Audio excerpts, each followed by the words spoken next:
Chapter 21 Day 2, 2200 hours. No, Cameron nearly inaudibly whispered. He shrugged Floof's grasp away and reached his hand down, fondling the pistol on his hip. He was still numb, but could feel his rage flowing through his veins. He was tired of running, tired of being on the receiving end of the Slayer's wrath. He had to do something other than run or hide.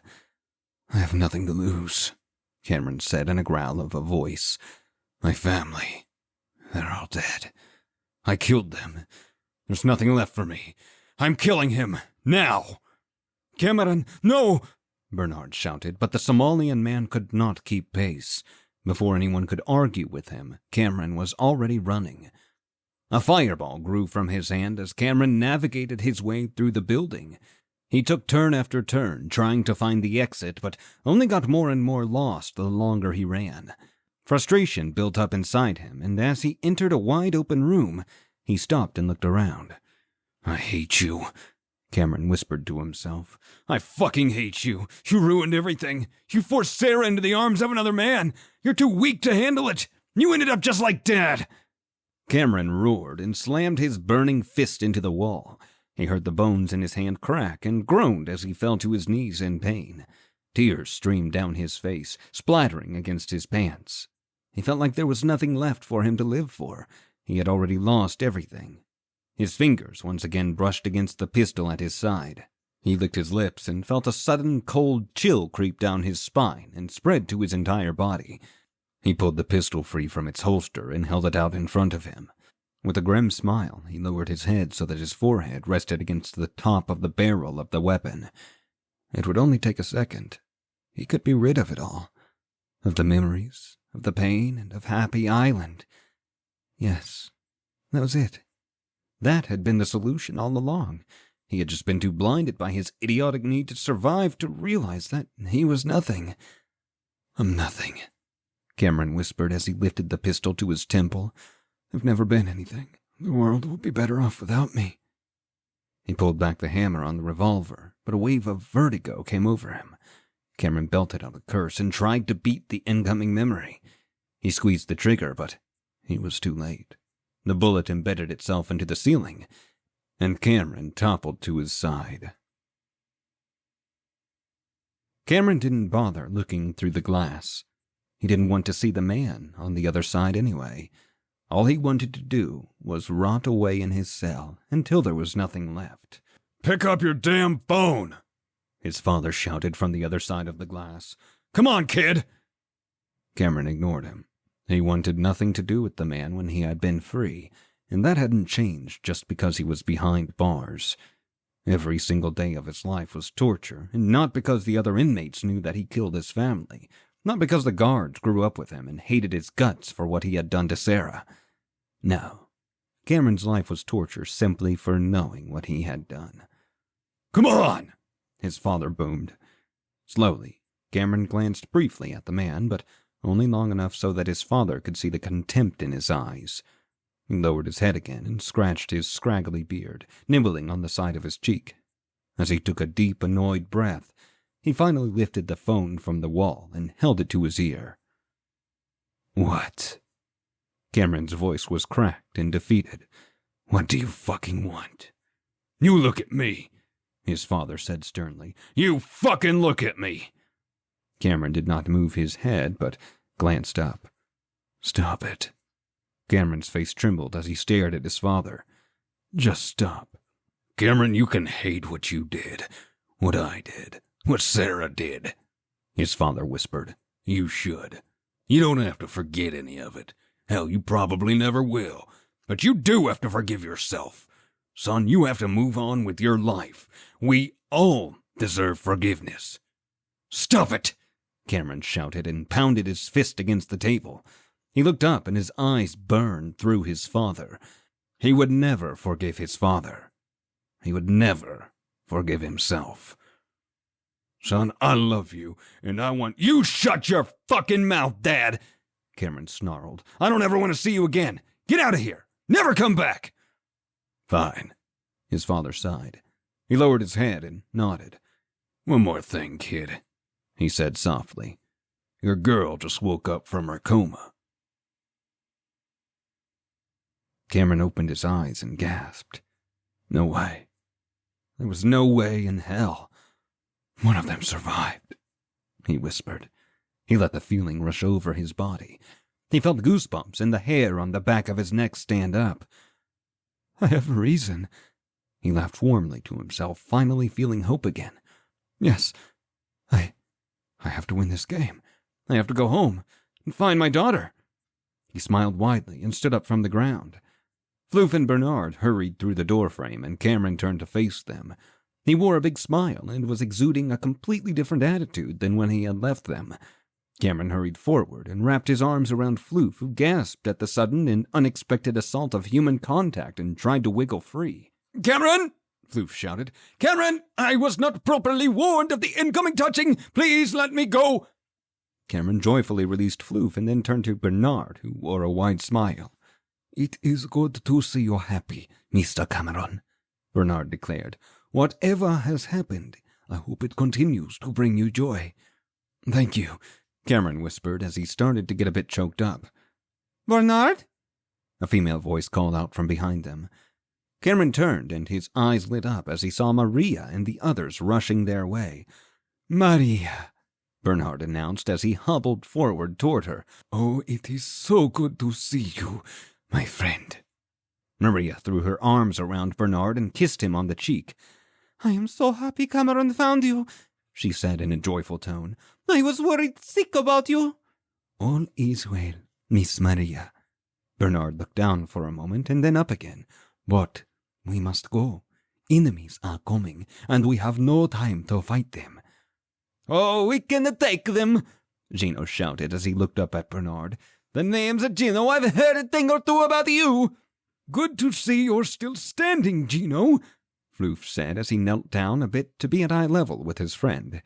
Gino didn't seem to appreciate this gesture. But these Slayers, the same group that attacked our campus here, they must have seen the body count on the map and hurried to join in the bloodshed. We cannot dilly-dally any longer. We have to find a way out of here. We found a way out, Pag declared as he stepped forward. It's like a back door kind of thing, a tunnel that goes through the entire hill or mountain or whatever we're in, leads you into a motor pool. Good. Cameron pointed everyone in Pag's direction. Lead the way, kid. You get everyone out, I'll cover the back. You heard him, Gino shouted. Let's go! Move, Peg! Probably keep your voice a little lower, Gino, Floof encouraged with a gentle nudge. We do have bloodthirsty raiders at our backs, after all. Pag led the group down the corridor from whence they came. Cameron kept pace with Bernard, but also kept an ever-present eye behind them. Down the hallway ahead of them, he could see the moonlight shining through the open door that Pag was leading them to. There were only 2 more hallway intersections before they reached that door. Pag cleared the corridor and stopped at the door. Maria, Floof, and Amanda hurried past the intersections, and Pag waved them through the door. Cameron and Gino moved alongside Bernard, working to protect him. Gino crossed the first intersection, and then Bernard. As Cameron was about to cross, however, Slayers suddenly appeared from the hallway perpendicular to his. They raised their weapons at Cameron and blocked him off from the rest of the group. Go! Cameron shouted. Don't wait for me! What Cameron couldn't see, however, was that a group of Slayers had arrived from the second hallway as well, trapping Gino and Bernard in. Cameron snarled and formed a fireball. The Slayers laughed at him as shields went up in front of them. For a moment, the 2 parties stared each other down, but finally the line of Slayers facing Cameron parted. Cameron watched as Stephen emerged, hammer in one hand and his helmet in the other. He smiled as he silently walked toward Cameron and stopped in front of him. Finally, Stephen said as he locked eyes with Cameron. You and me, mate. This'll be good. Therapeutic, you know. Hell, you may even be a good fight. What's the matter with you?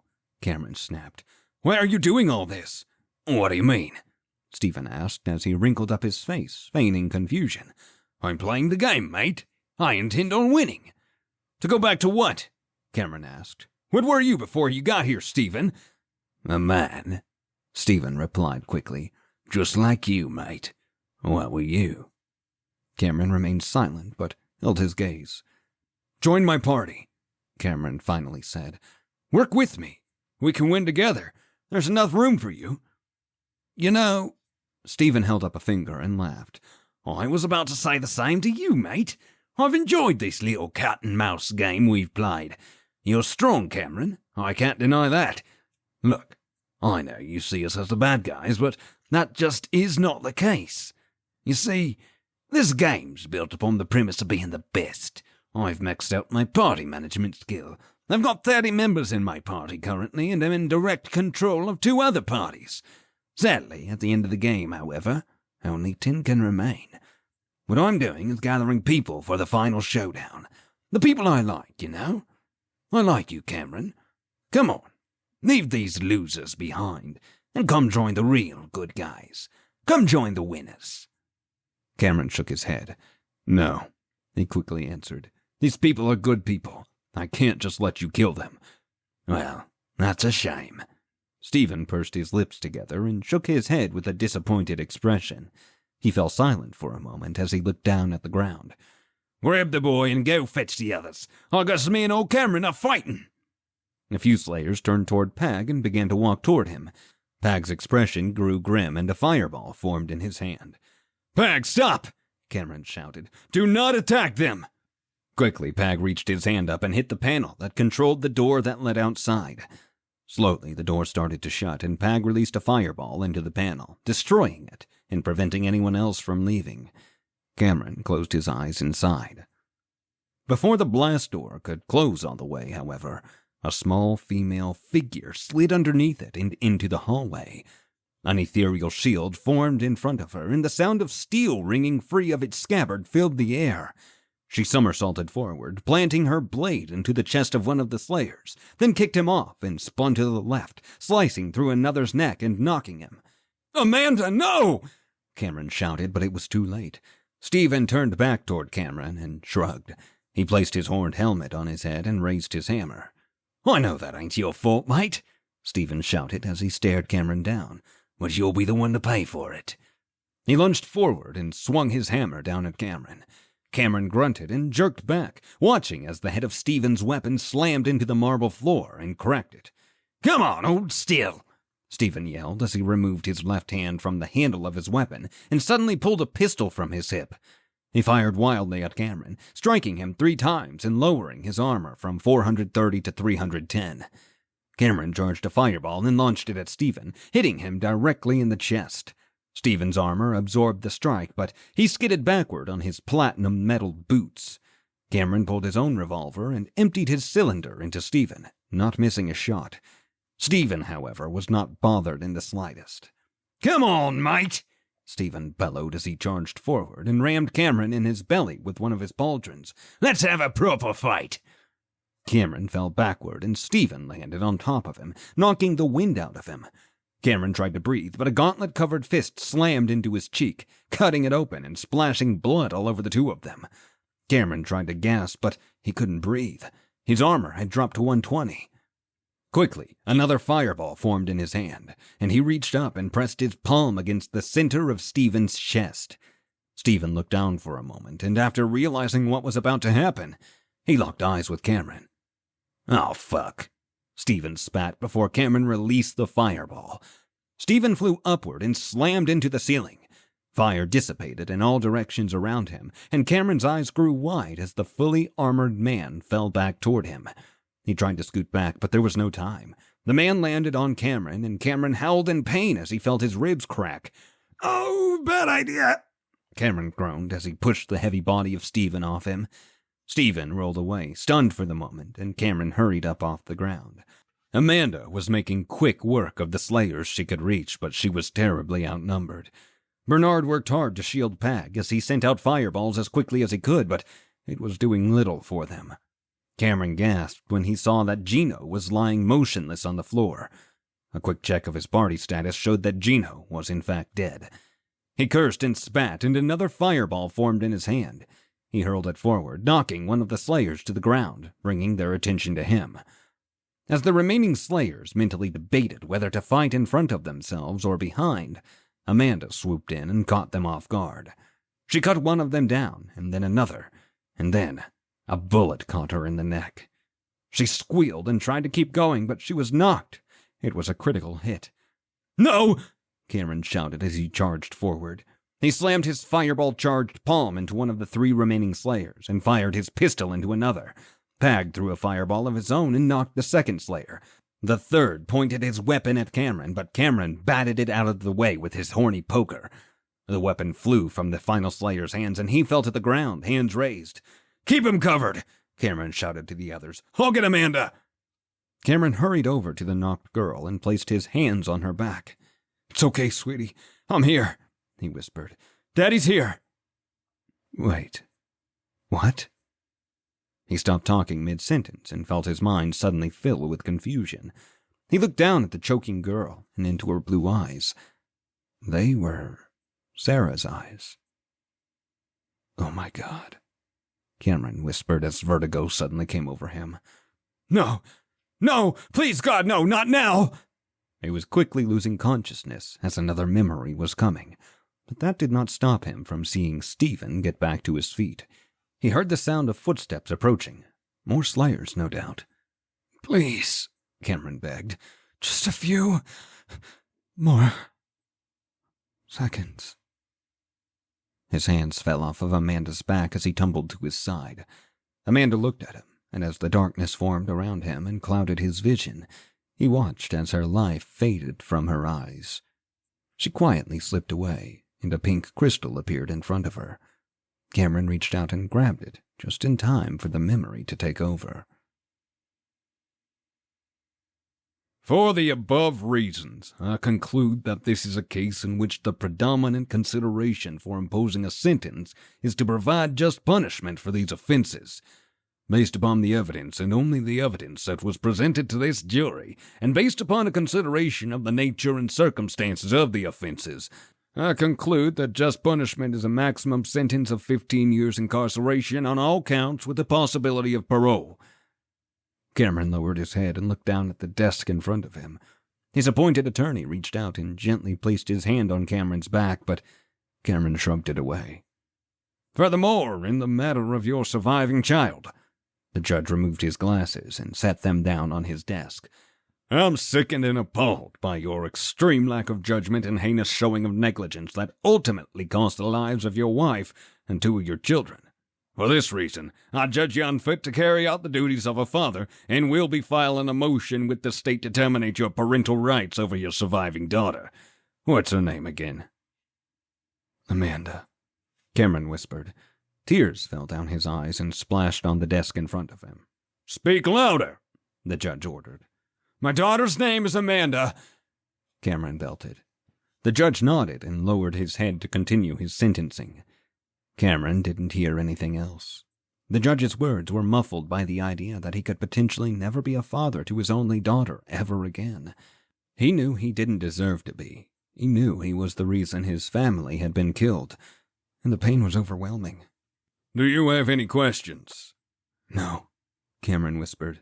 Then court is adjourned, the judge said. May God have mercy on your soul.